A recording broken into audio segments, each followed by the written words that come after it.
Hello बच्चों, let's say the given question. The question says a rectangular conducting loop of length 4 cm and width 2 cm is in the xy plane as shown in the figure. It is being moved away from the thin and long conducting wire of length along the direction root 3 by 2 x cap plus 1 by 2 y cap with a constant speed v. The wire is carrying a steady current I equal to 10 ampere in the positive x direction. A current of 10 microampere flows through the loop when it is at a distance d equal to 4 cm from the wire. If the resistance of the loop is 0.1 ohm, then the value of V is dash meter per second. Given the permeability of free space mu naught as 4 pi 10 raised to minus 7 Newton per ampere square. So for this question, जो key concept यहाँ पे we will be using is the concept of motional EMF. Motional EMF. So motional EMF का basically एक formula that we need to keep in mind, that is E equal to BVL. ठीक है, अब rest of the concept will, along with the question, let's try to analyze it. तो सबसे पहले अगर हम बात करें, let's suppose we have a wire. यहाँ पे ये हमारा वायर है जो कि x डायरेक्शन में करंट कैरी कर रहा है I. ठीक है, अब ये करंट की वजह से जो मैग्नेटिक फील्ड होगी on the upside region it will be outside, right. So ये एक्स पॉजिटिव जेड डायरेक्शन की तरफ इसकी मैग्नेटिक फील्ड की डायरेक्शन होगी, right. Just we need to use the right hand thumb rule for that. तो ये बाहर की तरफ मैग्नेटिक फील्ड का डायरेक्शन. अब ये लूप रखा हुआ है यहाँ पे, इस तरीके से ये लूप है यहाँ पे. ठीक है, इसमें अगर हम इसको नाम दे दें let's say A B C D.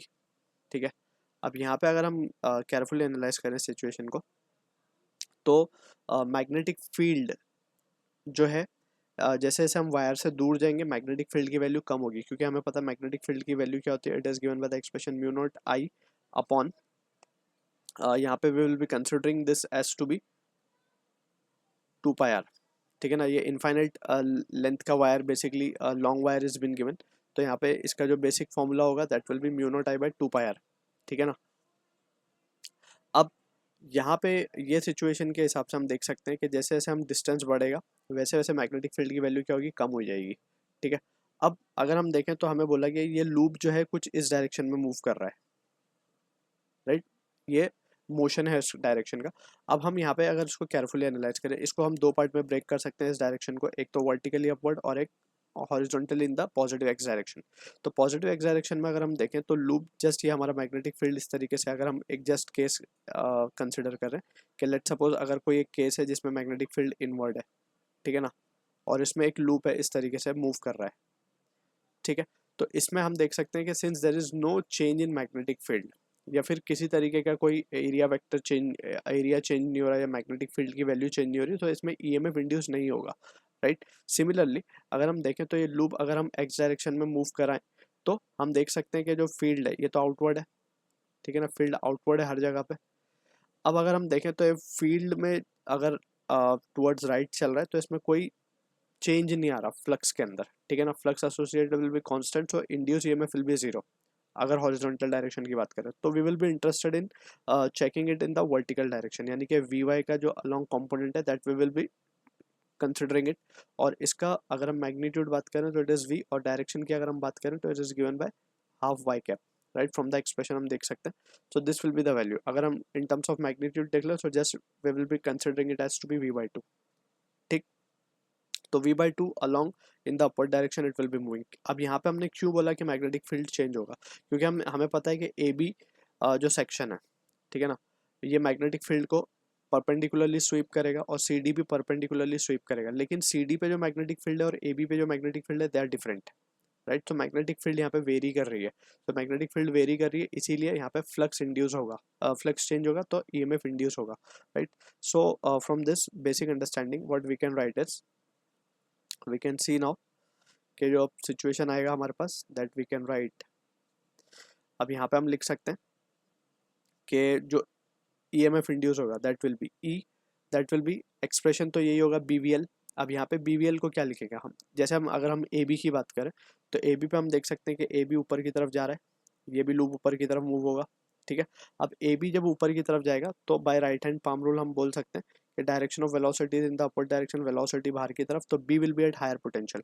तो ये इस तरीके से बैटरी की तरह बिहेव करेगा, राइट.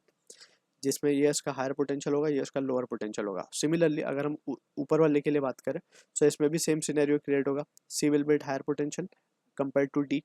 तो ये दोनों अपोजिटली एक्ट कर रहे हैं, और हमें पता है कि जो EMF induce across A B होगा दैट विल बी मोर, क्योंकि इसमें मैग्नेटिक फील्ड, ये डिस्टेंस कम है तो मैग्नेटिक फील्ड ए बी के अक्रॉस ज़्यादा होगा, ठीक है। तो A B minus of E C D, ठीक है, इनटू वी, तो वी वाई लेंगे हम, राइट। और लेंथ की बात करें तो length will be what, length of the conductor, जो कि बेसिकली हमें कितना गिवन है, 2 सेंटीमीटर, राइट। तो 2 इंटू 10⁻², क्लियर है। अब यहाँ पे अगर हम सिचुएशन को देखें तो ई को हम क्या लिख सकते हैं, ई जो है बेसिकली अगर हम देखें तो हमें बोला गया क्वेश्चन में कि the current of 10 micro ampere flows through the loop. तो करंट हमें गिवन है और रेजिस्टेंस भी लूप का गिवन है, तो 10 माइक्रो एम्पियर का मतलब है 10 into 10⁻⁶, equal to I R का वैल्यू लगा रहे हैं, आई आर हमें गिवन है 0.1 ohm, and that will be equal to E A B. So E A B को हम क्या लिख सकते हैं basically, we are interested in calculating what the value of V, right. तो वी वाई तो हमारा v/2 है बेसिकली, तो यहाँ पे हम सब्सटीट्यूट करेंगे। पहले हम ई ए बी की वैल्यू देख लेते हैं, तो ई ए बी को हम क्या लिख सकते हैं, E A B will be जो इंड्यूस ई एम एफ आ रहा है, इंड्यूस ई एम एफ की value it is been, and यहाँ पे we need to be careful, ये मैग्नेटिक फील्ड की वैल्यू आएगी, right. So it is since B V L हम लिख रहे हैं तो बी आएगा यहाँ पे। तो मैग्नेटिक फील्ड और ए बी के लिए अगर हम बात करेंगे तो इसकी वैल्यू हम सब्सटीट्यूट कर देंगे यहाँ पे, तो it will be mu naught I, जो फॉर्मूला हमने लिखा था 2πr। अब r की अगर हम बात करें ए बी के लिए तो r डी डिस्टेंस है बेसिकली, डी डिस्टेंस कितना गिवन है, 4 सेंटीमीटर गिवन है, राइट। तो 4 के लिए हम लिखेंगे 4 इंटू 10⁻² माइनस, इसके लिए हम लिखेंगे म्यू नॉट आई अपॉन, अब ये डिस्टेंस कितना हो जाएगा, बी जो सी डी का डिस्टेंस है इट विल बी 4 + 4 8, तो 2π इंटू 8 इंटू 10⁻², क्लियर है। And rest of the thing will be as it is. V Y को हम लिख देंगे v/2, वी वाई को हम लिखेंगे v/2, तो 2 तो कैंसिल ही हो जाएगा यहाँ से, तो v इंटू 10⁻² सिंपली, क्लियर है। अब यहाँ से इसको फर्दर सिंप्लीफाई करेंगे तो 10⁻6 and that will be equal to mu naught I by 8π को हम बाहर ले सकते हैं, 10⁻² को भी हम बाहर ले लेंगे तो ये 10⁻² पर आ जाएगा, ठीक है। जो अंदर चीज़ें बचेंगी वो होंगी हमारे पास 1 अपॉन जस्ट 1 माइनस ऑफ, यहाँ पे बचेगा 1/2, एंड ये बचेगा v इंटू 10⁻², 10⁻², और ये कैंसिल हो जाएगा यहाँ से, ठीक है। अब यहाँ पे we can substitute the value, 10⁻6 will be equal to 4π 10⁻7 लिख सकते हैं म्यू नॉट की वैल्यू को, डिवाइडेड बाय 8π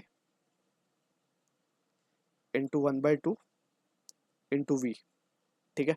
तो यहाँ से पाई से पाई भी कैंसिल हो जाएगा, 4 2 ज़ा 8, तो हम देख सकते हैं कि जो वैल्यू आ रही है हमारे पास 4 और ये 1, ठीक है। इसको एक बार चेक कर लेते हैं, 10⁻6 ही बचेगा यहाँ पे, तो ये वैल्यू आ रही है हमारे पास v की, एंड ऑल्सो यहाँ पे एक i था, i की वैल्यू 10 है, तो 10⁻6 हो जाएगा, तो ये भी कैंसिल आउट हो जाएगा। तो from here we can say v की वैल्यू जो आएगी वो आएगी 4, and it will be meter per second. So this is the answer for the question we are getting. So I hope you understood the solution. All the best.